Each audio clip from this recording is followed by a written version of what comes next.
السلام عليكم ورحمة الله وبركاته. dhammaan ummadda Soomaaliyeed meel kasta ay joogaan gaar ahaan intiina goobta isugu timid waan idin salaamayaa. salaanta kadib haddii aynu nahay Soomaali meel kasta oo aynu joognaba isku dambaynu nahay, isku diina waynu nahay, isku dalla waynu nahay inkastoo layna kala qaybqaybiyay.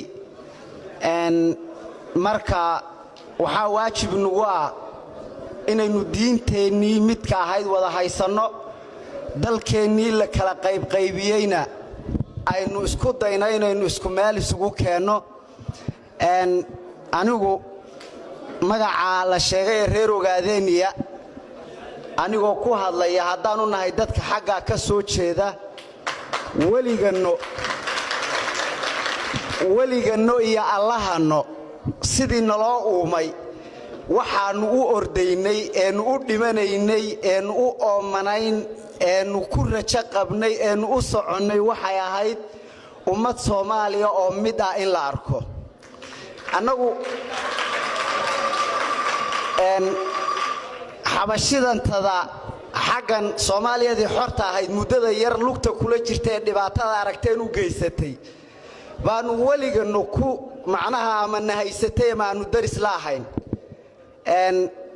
waxaa laga yaabaa dhalinyarada Soomaalida xorta ka timid aabbayowgood iyo awowyaalkood inayna dhibka xabashida dhadhaminin, laakiin annagu awowyaalkanagii iyo aabbayaashanadii iyo ilaa annagu dhibka xabashida weli macnaha waanu ku jiraa. taa macnaheedu Soomaali aad baan ugu cilqabnaa oo sax inaanu aragno. anigu waxaan ku dhashay magaalada Dhagaxbuur la yiraahdo, waxaan ku koray magaalada Qabridahar la yiraahdo. 13 jir anigoo ah baa waxaan damcay inaan arko calanka Soomaaliya meel uu ka suran yahay. iskuulkii taan ka cararay baan Hargeysa tagay, calan nooc kale aan ugu tagay oo calankan sawirkiisa arki jiray waan ka soo waayay. Hargeysa waan ka soo noqday kadib baan haddana aan dhinacan kala aaday magaalada la yiraahdo Goldogob baan asar galay, markaas calankii Soomaaliya oo meel suran aan ku arkay. 3 maalmood baan hoos fadhiyay calanka Soomaaliya, macnaha jacaylka aan u qabo. dhalinyarada xagga ka timid aniga ila ma ahina dabcan waa wada sidaas oo kale.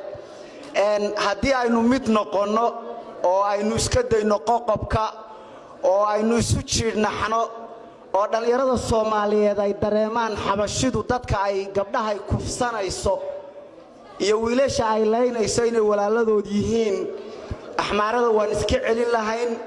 gabrana muuna Muqdisho dhex fadhiyeen 24 saac muuna madaxdeena ku dharbaaxeen.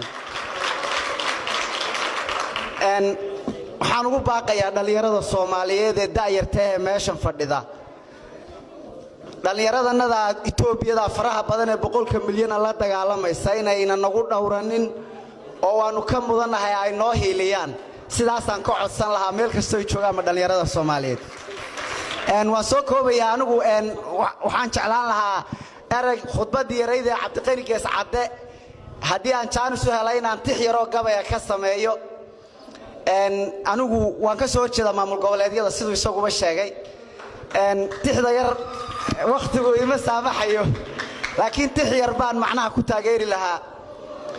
musuqa iyo allow maasuqyada madaxa ayaa gooya, majuusin kalkaalyadan ayaa mar wada laaya.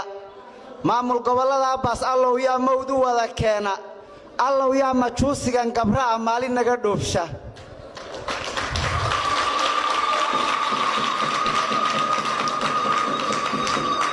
gaalkacyo mooskay dhigeen yaa mar naga qaada. gaalkacyo waa laba la igu yiri oo macnaha waa la kala qaybiyay.